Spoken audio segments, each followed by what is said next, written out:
All right, let's take a look at the assignment. It is called Conditionals, Loops, and Inputs. The goal is to practice conditionals, loops, and inputs. You're going to use the argv that I showed you or the get if you want to do the advanced version.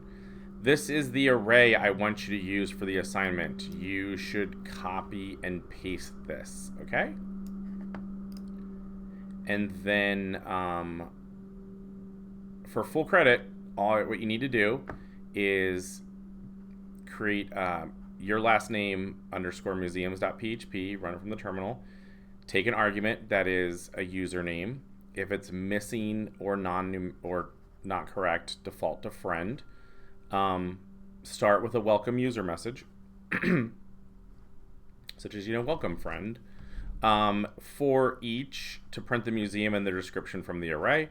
And if the user is the same name as yours, output a note that says so.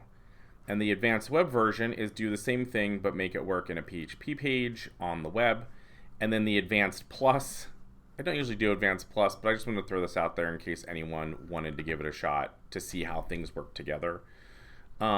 Show the list of museum names as a numbered list. If the user adds a second parameter, they can see the name and description of a specific museum. So you're going to use an if statement to see if there's a value in that parameter by saying default and checking it against it, like none, like call it none, and then check to see if if it's not equal to none, and then use a variable that you increase by 1 in a for each loop and an if statement. So kind of figure out if they give you a number like 3 and then iterate through the for each loop. Every time it goes through, add 1 to the variable. If that variable equals the number that was put in there, show that information. That's what I think you should do. There's other ways to solve it, but that's a really fine way. So to get full credit, you used a loop, used a conditional, and used a parameter or argument. And so you're going to upload 2 files again.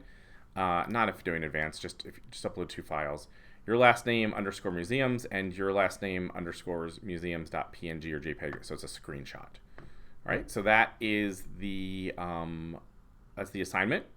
It's pretty straightforward. Like I said, you're going to copy and paste this. But I will see you guys in class next Wednesday.